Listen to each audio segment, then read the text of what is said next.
Welcome to our YouTube channel the Abhyas academy.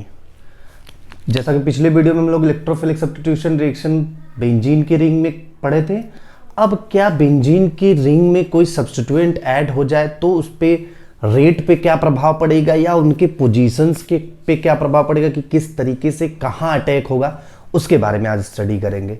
तो देखिए, ये एक simple reaction electrophilic substitution reaction के बारे में हम लोग देखे थे कि इलेक्ट्रोफाइल आएगा, यहाँ के एक हाइड्रोजन को सब्स्टिट्यूट करके खुद जुड़ जाएगा।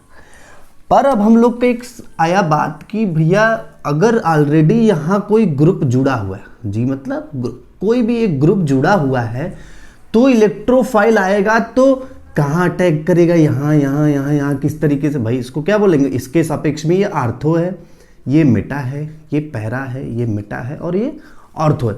इतने सारे पोजीशंस हैं, तो ये कहाँ अटैक करेगा, यहाँ जा करके जुड़ेगा, यहाँ जुड़ेगा, यहाँ जुड़ेगा, यहाँ जुड़ेगा, कहाँ जुड़ेगा, इसकी बात करते हैं। तो ये किस पे डिपेंड करेगा, इसके नेचर पे। किस पे डिपेंड करेगा, ये भैया जो ग्रुप है ना ऑलरेडी प्रेजेंट, इसके नेचर पे डिपेंड करेगा। अब इसके नेचर पे जब डिपेंड करेगा तब हम जानना पड़ेगा कि इसका नेचर कब क्या होगा, तो किस तरीके का अटैक होगा, तो उसके बारे में देखते हैं।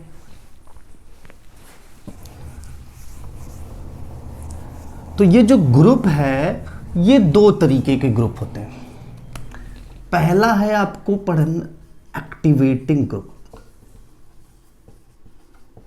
एक्टिवेटिंग ग्रुप, एक्टिवेटिंग ग्रुप मतलब टुवर्ड्स इलेक्ट्रोफिलिक सब्स्टिट्यूशन रिएक्शन। हम लोग इलेक्ट्रोफिलिक सब्स्टिट्यूशन की बात कर रहे हैं, तो activating group towards electrophilic substitution reaction मतलब इलेक्ट्रोफिलिक सब्स्टिट्यूशन रिएक्शन के लिए ऐसा कौन सा ग्रुप होंगे जो एक्टिवेटिंग ग्रुप्स के अंतर्गत आएंगे। अब एक्टिवेटिंग ग्रुप क्यों बोलते हैं, जैसे हम लोग बात कर लिए, देखिए ऐसा ग्रुप है जो एक्टिवेटिंग है। एक्टिवेटिंग का मतलब देखिए क्या है, ऐसा ग्रुप जो यहां पे क्या करे, इलेक्ट्रॉन डोनेट करे।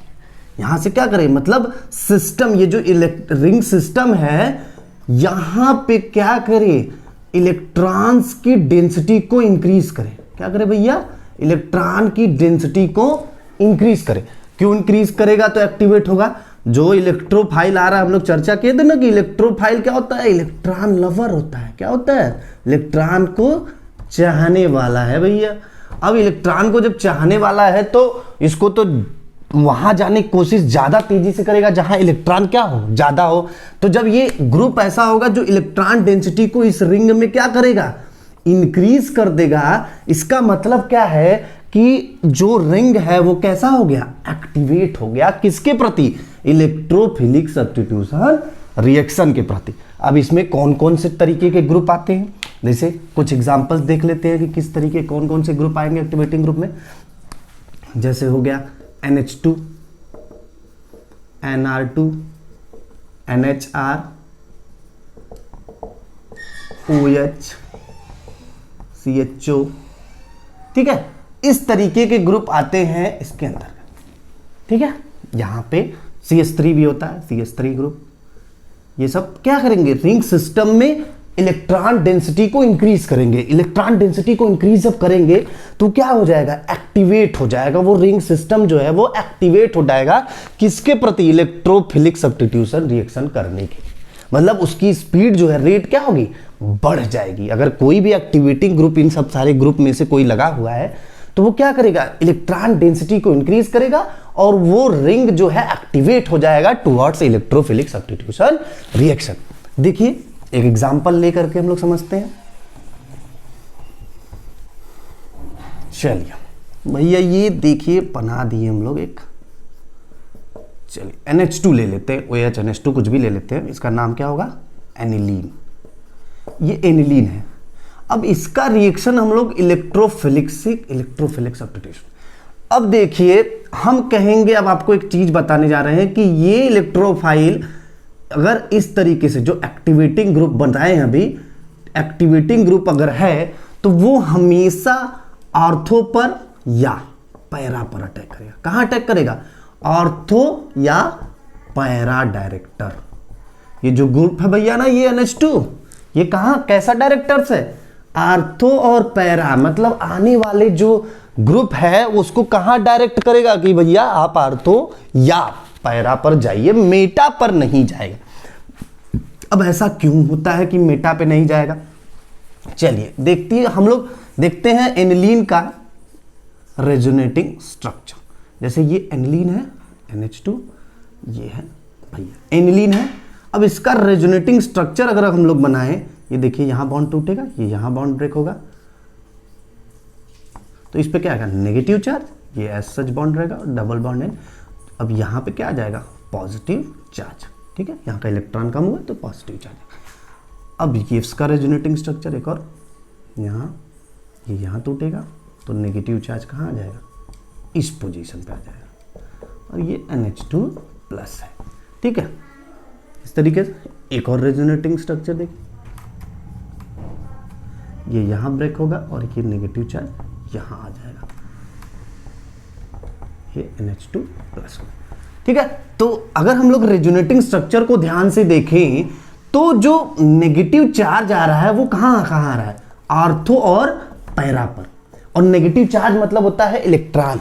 ठीक है, तो वो इलेक्ट्रॉन डेंसिटी को डिफाइन करना कि ये भैया इलेक्ट्रॉन डेंसिटी आर्थो और पैरा पोजीशन पे क्या है? ज्यादा है। ये जो एक्टिवेटिंग ग्रुप्स हैं, NH2 हो गया या COH हो गया या कोई भी एक्टिवेटर जो अभी एग्जांपल में बताए थे, वो पूरे होल रिंग की इलेक्ट्रॉन डेंसिटी को बढ़ाता है। ये हमेशा दिमाग में आप लोग रख लीजिए कि पूरे रिंग की इलेक्ट्रॉन डेंसिटी को बढ़ाता है, पर स्पेशली ज्यादा किसका बढ़ाता है? आर्थो और पैरा वाले पोजीशन का। किसका बढ़ाता है भैया? आर्थो और पैरा वाले पोजीशन का। अब आर्थो और पैरा वाले पोजीशन को जब बढ़ाता है तो ये जब इलेक्ट्रोफाइल है, क्या है? अभी हम लोग चर्चा की, इलेक्ट्रॉन का इसके पास कमी है, और मतलब कमी है तो भैया इसको इलेक्ट्रॉन क्या होगा? ज्यादा चाहिए। जहां ज्यादा मिलेगा वहीं दौड़ेगा ये भैया, तुरंत क्या करेगा? भागेगा उसके तरफ ना, भाग जाएगा, तुरंत भागेगा। तो यहां आर्थो पे, पैरा पे, आर्थो पे क्या है? इलेक्ट्रॉन डेंसिटी ज्यादा मिल रहा है, तो ये तुरंत इलेक्ट्रॉन का ये जो इलेक्ट्रोफाइल है ना, ये तुरंत भागेगा, आर्थो पे जाएगा या पैरा पे जाएगा। आर्थो दो पोजीशन है, तो आर्थो पे चला जाए या फिर पैरा पे चला। तो हमेशा ये याद रखिए कि जो एक्टिवेटिंग ग्रुप्स होते हैं, जो रिंग को एक्टिवेट करते हैं, मतलब इलेक्ट्रॉन क्या करते हैं? रिंग की तरफ देते हैं, रिंग में डेंसिटी, इलेक्ट्रॉन डेंसिटी को इंक्रीज करते हैं। अब इलेक्ट्रॉन डेंसिटी को इंक्रीज करते हैं तो वहां पे जो इलेक्ट्रॉन डेंसिटी सबसे ज्यादा इंक्रीज होती है वो आर्थो या पैरा पोजीशन पे इंक्रीज होती है। इसी वजह से जो ये ग्रुप्स होते हैं, एक्टिवेटर होते हैं, एक्टिवेटिंग ग्रुप्स होते हैं, वो आर्थो या पैरा को डायरेक्ट करते हैं। ठीक है, पैरा पोजीशन पे जाकर। अब देखिए डीएक्टिवेटिंग ग्रुप्स क्या होते हैं। अब डीएक्टिवेटिंग ग्रुप का भी बात कर लेते हैं कि डीएक्टिवेटिंग ग्रुप कहां अटैक करेगा या उससे में किस तरीके से रिएक्शन मैकेनिज्म होगा। देखिए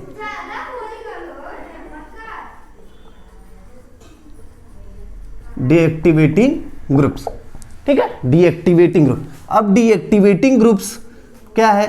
देखिए जैसे क्या है ना, यहाँ पे एक ऐसे रिंग बना ली, ये ग्रुप है, हम कहें भैया ये डीएक्टिवेटिंग ग्रुप। अब कैसे कहेंगे कि अपने मन से थोड़ी कह देंगे कि डीएक्टिवेटिंग ग्रुप्स है। हाँ, तो कैसे कहेंगे? ये जो ग्रुप है जब ये रिंग से इलेक्ट्रॉन लेने लगे, क्या करे? रिंग से इलेक्ट्रॉन ले ले, ऊपर इससे ये सिस्टम के पास इलेक्ट्रॉन जो है ना वो खींचने लगे, अपनी तरफ खींचने लगे। तो जब इलेक्ट्रॉन खींचने लगेगा तो ये इसके पास क्या होगी? इलेक्ट्रॉन्स की कमी हो जाएगी। कमी हो जाएगी मतलब क्या हो जाएगा? ये डीएक्टिवेट हो जाएगा। किसके प्रति? इलेक्ट्रोफिलिक सब्स्टिट्यूशन रिएक्शन के प्रति। अब जब डीएक्टिवेट हो जाएगा तो रिएक्शन रेट ऑब्वियसली क्या हो जाएगा? स्लो हो जाएगा। ठीक है, अगर एक्टिवेटिंग ग्रुप्स लगा हुआ है और डीएक्टिवेटिंग ग्रुप्स लगा हुआ है और नॉर्मल है, तो आप बताएंगे कि जो एक्टिवेटिंग ग्रुप होगा उसकी सबसे ज्यादा रेट होगी, फिर नॉर्मल वाले की, और डीएक्टिवेटिंग क्योंकि कम कर देगा ये इलेक्ट्रॉन डेंसिटी। तो जब कम कर देगा तो उसके पास जितना है उसी में से ले लिया, तो क्या होगा? बेचारा रेट ऑफ रिएक्शन इसका स्लो हो जाएगा। अब जब स्लो हो जाएगा तब ये सारी आपको समझ में आएगा, रिएक्शन रेट स्लो हो जाएगा। अब देखते हैं कि ये कहाँ अटैक करेगा, और पहले देख लेते हैं कि डीएक्टिवेटिंग ग्रुप्स कौन कौन से होते हैं। जैसे NO2 हो गया और CN हो गया, ठीक है, साइनाइड हो गया, एल्कोहल, ये ग्रुप हो गया, एसिटिल ग्रुप। ये सारे ग्रुप्स जो होते हैं क्या होते हैं? ये सारे ग्रुप जो इस तरीके से ग्रुप जो है वो सब क्या है? Deactivating group. डीएक्टिवेटिंग मतलब इलेक्ट्रॉन डेंसिटी क्या करेंगे, रिंग से कम कर देंगे। अगर अब हम रिएक्शन की बात कर ले, नॉर्मल रिएक्शन की, देखिए ये NO2 है, अगर इलेक्ट्रोफाइल अटैक किया तो पोजीशन इसका कहेंगे कि भैया जो इलेक्ट्रोफाइल आएगा वो हमेशा किस पे आएगा, मेटा पे। कैसे मेटा पे हम कह दिए बिना किसी चीज के, तो अब बताएंगे कि ये मेटा पर क्यों आता है। अब इसका एक रेजोनेटिंग स्ट्रक्चर देख करके क्लियर करते हैं। देखिए हमेशा जो डीएक्टिवेटर होते हैं, डीएक्टिवेटर्स एक्सेप्ट हाइलोजन, ये हमेशा याद रखे रहिएगा कि एक्सेप्ट हाइलोजन्स जो डीएक्टिवेटर्स होते हैं, रिंग डीएक्टिवेट जो करते हैं, वो सब क्या है, मेटा डायरेक्टर। क्या है भैया, मेटा डायरेक्टर। वो हेलोजेंस वाला भी बाद में बताएंगे इसके बाद कि मेटा वो आर्थो पैरा डायरेक्टर होता है। तो ये जो सारे हैं क्या है, मेटा डायरेक्टर्स होते हैं एक्सेप्ट हेलोजन। देखिए इसका रेजोनेटिंग स्ट्रक्चर देख के क्लियर करते हैं कैसे मेटा पे जाता है। देखिए एक नाइट्रोबेंजीन हम लोग ले लेते हैं, NO, ठीक है, ये नाइट्रो ग्रुप जुड़ा हुआ है। अब क्या हुआ, ये देखिए क्या होता है, रेजोनेंस इधर की तरफ प्लस M की तरफ शिफ्ट हो जाता है। ये देखिए क्या है, इस तरीके से रेजोनेटिंग स्ट्रक्चर बनेगा। तो यहां से गया इस पे क्या आ जाएगा, प्लस चार्ज। यहाँ है, यहाँ ये डबल बॉन्ड N के बीच में आ गया, ये O पे कैसा चार्ज आ जाएगा, माइनस। ठीक है, एक और रेजोनेटिंग स्ट्रक्चर बनाते हैं। ये भैया यहाँ टूटा इस तरीके से, तो पॉजिटिव चार्ज यहाँ आ जाएगा, ये NO माइनस और ये, ठीक है। अब एक बार और रेजोनेटिंग स्ट्रक्चर बना देते हैं, तो ये यहाँ टूटेगा, पॉजिटिव चार्ज यहाँ आ जाएगा, N ये O माइनस, ये इस तरीके। तो जो देख रहे हैं पॉजिटिव चार्ज वो कहाँ कहाँ आ रहा है, आर्थो पे पैरा पे, आर्थो। तो जो पॉजिटिव चार्ज का मतलब क्या होता है, इलेक्ट्रॉन डेंसिटी का कमी। पॉजिटिव चार्ज मतलब इलेक्ट्रॉन डेंसिटी की कमी। अब भैया इलेक्ट्रोफाइल इनके पास आया, ठीक है, आ गया इलेक्ट्रोफाइल का, हम आप आएंगे भैया, हम आपसे रिएक्ट करेंगे, हमको सब्स्टिट्यूट करवाइए, कोई अपना जगह दीजिए अपने पास। इलेक्ट्रोफाइल आए तो ये आर्थो के पास पहुंचे, तो आर्थो कह रहा है ऐसे करके, भैया हम तो खुद ही आप वही का हाल हुआ है, हमारे पास भी कम है, हमारे पास कैसे आएंगे। पैरा के पास गया तो पैरा वाला भी कहा भैया जैसे आपकी हाल वैसे हमारा ही हाल, तो हम कैसे आपको लेंगे। तब क्या हुआ, देखिए आर्थो और पैरा पे कम है, लेकिन मेटा पे थोड़ा सा इन सब की तुलना में ज्यादा है, इसलिए हमेशा वो किसको प्रेफर करेगा, मेटा। ये लेकिन हमेशा याद रखिए कि जो होल रिंग की डेंसिटी कम होगी, होल रिंग की इलेक्ट्रॉन डेंसिटी क्या होगी, डिक्रीज करेगी, लेकिन स्पेशली आर्थो और पैरा का। किसका भैया, स्पेशली आर्थो और पैरा का। तो इसलिए मेटा पे थोड़ा इन सब की तुलना में ज्यादा होगा, इसलिए जो डीएक्टिवेटर्स होते हैं वो क्या होते हैं, मेटा डायरेक्टर्स। ठीक है, समझ में आया सबको। तो एक्टिवेटिंग ग्रुप जो होते हैं जैसे NH2 हुआ, COH हुआ, ये सब क्या करेंगे, आर्थो और पैरा को डायरेक्ट करेंगे आने वाले ग्रुप को। पर जब बात करते हैं डीएक्टिवेटर्स की, NO2 हुआ, इन सब की, तो वो क्या करते हैं, मेटा डायरेक्टर करते हैं। क्यों, क्योंकि आर्थो और पैरा पे इलेक्ट्रॉन डेंसिटी ज्यादा डिक्रीज हो जाती है in comparison to meta position, इसलिए जो आने वाला इलेक्ट्रोफाइल है वो हमेशा किसको प्रेफर करेगा, मेटा पोजीशन को। ये क्लियर है सबको। इस तरीके से ग्रुप्स क्या करते हैं, अफेक्ट करते हैं इलेक्ट्रोफिलिक सब्स्टिट्यूशन रिएक्शन के रेट को, और उनमें अलग अलग पोजीशन पे क्या करता है, सब्स्टिट्यूशन का पार्ट होता है। देखिए अब कुछ एग्जांपल लेकर के समझते हैं कि एग्जांपल में क्या तरीके से प्रोडक्ट बन रहा है।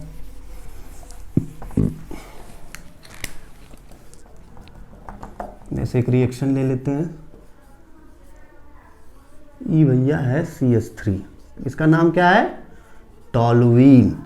इसका रिएक्शन हम लोग करा दिए CH3 Cl से AlCl3 प्रेजेंट में। इसका क्या नाम है रिएक्शन का, फ्रीडल क्राफ्ट एल्काइलेशन।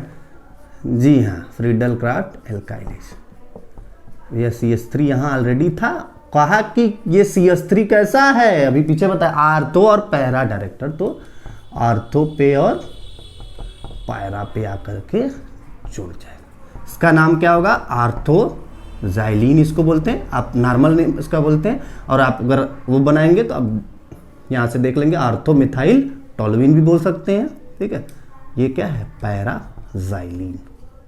ठीक है, तो आपको यहाँ देखिए एग्जांपल है कि अगर टॉलुइन लिए CH3 चूंकि आर्थो पैरा डायरेक्टर तो आने वाले इलेक्ट्रोफाइल को कहां भेजेगा, आर्थो और पैरा। अब आर्थो कितना बनता है, पैरा कितना बनता है, ये इन पे डिपेंड करता है कि बड़ा है साइज है, वो कभी नेक्स्ट वीडियो कभी बनाएंगे तो इस पे अफेक्ट करेंगे, उसको आर्थो पैरा रेशियो के बारे में टॉपिक है, एक अलग से बड़ा टॉपिक है, उसके बारे में डिटेल बताएंगे। तो ये क्या करता है, आर्थो पे भी बनाता है, पैरा पे भी बनाता है प्रोडक्ट। जैसे दूसरा कोई रिएक्शन एक ले लेते हैं, नाइट्रोबेंजीन ले लेते हैं और इसका नाइट्रेशन करा देते हैं। नाइट्रेशन किसके प्रेजेंस में, HNO3 और H2SO4 के प्रेजेंस में नाइट्रेशन करा देते हैं। अब देखिए क्या है, ये है NO2। NO2 कैसा ग्रुप है, डीएक्टिवेटर्स, तो कहां जाएगा, मेटा डायरेक्टर। ठीक है, अगर इसके कंसंट्रेशन को बढ़ा देंगे तो यहां पे भी NO2 ग्रुप आ जाता है। ठीक है, डाइनाइट्रोबेंजीन इसको बोलते हैं, या मेटा डाइनाइट्रोबेंजीन, मेटा डाइनाइट्रोबेंजीन। ठीक है, तो इस तरीके से हमारा प्रोडक्ट बनता है। एक और एग्जांपल लेते हैं, और बहुत इंपॉर्टेंट एग्जांपल है, कई बार एग्जाम में पूछा है, बहुत कंफ्यूजिंग होता है सबको, आज क्लियर करते हैं उसको। देखिए, एक रिएक्शन लिखा रहता है दो तरीके का, आपको दे दिया कि यहां CH3 है, ठीक है, इसका रिएक्शन करा दिए Cl2 से AlCl3 के प्रेजेंस में। एक दूसरा रिएक्शन लिखा रहता है, वहां पे भी CH3 लिए हैं, टॉलुइन, इसका रिएक्शन Cl2 कराते हैं, लेकिन ये दूसरा ले लेते हैं, लाइट के प्रेजेंस में रिएक्शन क्या करते हैं, कराते हैं। अब जब लाइट, देखिए ये सिंपल, आप AlCl3 है, Friedel craft sorry halogenation reaction, halogen का एडिशन, तो हैलोजिनेशन रिएक्शन होगा, तो आपको ये CH3 कैसा है, आर्थो पैरा डायरेक्टर, तो दोनों पोजीशन पे जाकर के Cl जुड़ जाएगा, क्लोरोटोलुइन बन जाएगा। ठीक है, पर जब Cl2 के साथ लाइट लेते हैं तो वहां पे जो रिएक्शन होता है इस तरीके से होता है। देखिए CH2Cl, इसका नाम हो जाएगा बेंजाइल क्लोराइड। क्या बनता है, बेंजाइल क्लोराइड। ये जो ग्रुप होता है इसको बोलते हैं बेंजाइल क्लोराइड। ये बेंजाइल क्लोराइड का फॉर्मेशन होता है, इस रिएक्शन को बोलते हैं साइड चेन हैलोजिनेशन। क्या बोलता है भैया, साइड चेन हैलोजिनेशन। कई बार इंपॉर्टेंट रिएक्शन है, कई बार ये पूछ देता है लोग, Cl यहां जोड़ के चले आते हैं, यहां जोड़ के चले आते हैं। ये ध्यान रखिएगा कि ये Cl2 के साथ क्या दिया, Cl2 के साथ अगर कोई लेविस एसिड AlCl3 दिया है तो आप हमेशा क्या करेंगे, रिंग में जोड़ेंगे Cl, और अगर HNu दिया हुआ है तो कहां जोड़ेंगे, साइड चेन पे जो CH3 दिया हुआ है, ठीक है, उस पे हमेशा जोड़ेंगे। ये जब कंसंट्रेशन ज्यादा ले लेते हैं तो ये सारे हाइड्रोजन को धीरे धीरे रिप्लेस करके CCl3 बना लेता है। ठीक है, तो ये रिएक्शन जो होता है ये इससे काफी डिफरेंट है। हमेशा याद रखिए कि HNu होता है। ठीक है, ये जो रिएक्शन होता है वो फ्री रेडिकल मैकेनिज्म के थ्रू होता है। कैसे होता है, फ्री रेडिकल मैकेनिज्म के थ्रू होता है। ठीक है, तो ये सारे आपको ग्रुप्स हैं, कुछ एक्टिवेटर्स होते हैं, डीएक्टिवेटर्स होते हैं। एक्टिवेटर्स वो ग्रुप होते हैं जो रिंग को एक्टिवेट करते हैं इलेक्ट्रोफिलिक सब्स्टिट्यूशन करने के लिए। ठीक है, और डीएक्टिवेटर्स क्या, तो रिंग को डीएक्टिवेट कर देंगे इलेक्ट्रोफिलिक सब्स्टिट्यूशन करने के लिए। जो एक्टिवेटर्स होते हैं वो आर्थो और पैरा को प्रीफर करते हैं। क्यों प्रीफर करते हैं आपको पता है, क्योंकि आर्थो और पैरा पे जो इलेक्ट्रॉन डेंसिटी वो ज्यादा बढ़ जाता है इन तुलना में मेटा के, और जो डीएक्टिवेशन होते हैं वो मेटा को प्रेफर करते हैं। क्यों करते हैं, क्योंकि वहां पे आर्थो और पैरा पे ज्यादा कम होता है इन कंपैरिजन टू मेटा, तो वहां आराम से जाकर के मेटा पे थोड़ा सा ज्यादा रहता है भैया, जुड़ जाता है। तो इस तरीके से आपको सब्स्टिट्यूट का प्रभाव पड़ता है इलेक्ट्रोफिलिक सब्स्टिट्यूशन रिएक्शन से। ठीक है, आज के वीडियो में इतना ही रखते हैं। नेक्स्ट क्लास में आपको कोई नया टॉपिक के बारे में ऑर्गेनिक केमिस्ट्री के चर्चा करेंगे। तब तक के लिए धन्यवाद। लाइक शेयर सब्सक्राइब करना ना भूलें, और अपना सुझाव कमेंट बॉक्स में अवश्य दें। जो आपको टॉपिक के बारे में क्लियर ना हो आप टॉपिक के बारे में पूछ सकते हैं, या आप क्या पढ़ना चाहते हैं नेक्स्ट वीडियो में वो आप कमेंट में हमको बता सकते हैं। धन्यवाद।